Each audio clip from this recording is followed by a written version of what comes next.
অবশেষে ওসি হিমাদ্রি সরকারের তৎপরতায় গ্রেপ্তার হয় দুই দুষ্কৃতী। গত 25শে জুলাই সিধাই থানার অন্তর্গত বীরমোহন এডিসি ভিলেজের তোরাজ বাড়িতে রাত 10টার সময় দানিয়েল দেববর্মা ও তার বন্ধু বাহার দেববর্মার উপর নির্মমভাবে 3 দুষ্কৃতিকারী প্রহার করে। এর ফলে দানিয়েল দেববর্মা গুরুতর আহত হয়। শারীরিক অবস্থার অবনতির কারণে জিবিপি হাসপাতালে ভর্তি করানো হয় তাকে। 1 আগস্ট সে চিকিৎসাধীন অবস্থায় মারা যায়। এই ঘটনায় সমরেন্দ্র দেববর্মা, সন্তোষ দেববর্মা ও রাকেশ দেববর্মার বিরুদ্ধে মামলা করা হয় পরিবারের পক্ষ থেকে। গত রাতে সমরেন্দ্র দেববর্মা ও সন্তোষ দেববর্মাকে গ্রেপ্তার করে সিধাই থানা কর্তৃপক্ষ। রাকেশ দেববর্মাকে জালে তুলতে তার গতিবিধির উপর নজর রাখছে সিধাই থানা। দুই অভিযুক্তকে আজ কোর্টে প্রেরণ করা হবে বলে জানান ওসি হিমাদ্রি সরকার। গত 25শে জুলাই রাত্রি অনুমান 10টা নাগাদ সিধাই থানাধীন তৈরাজবাড়িতে একটা মারামারির ঘটনা ঘটেছিল। সেখানে দানিয়েল দেববর্মা এবং কাথার দেববর্মা দুজনকে খুব ব্রুটালি মারা হয়েছিল। সেই ব্যাপারে 3 জনের বিরুদ্ধে একটা কেস রেজিস্টার হয়েছিল সিধাই থানায়।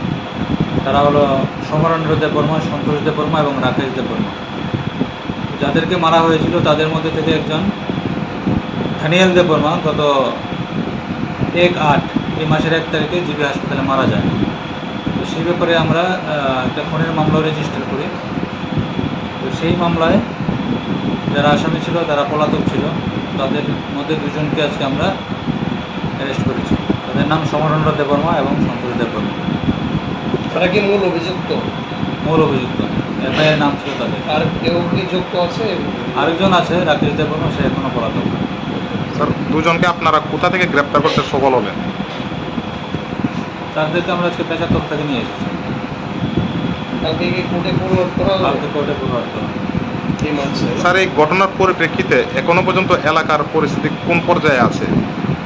যাদের ভিকটিম ফ্যামিলি তাদের মধ্যে একটা তারা খুবই ইমোশনাল হয়ে আছে। এটার জন্য এতদিন হয়ে গেছে আসামিটা গ্রেপ্তার হয়নি। আজকে আমরা দুজনকে অ্যারেস্ট করতে পেরেছি এবং অ্যাসিস্ট্যান্ট তাদের পরিবারকে আমরা দেবো।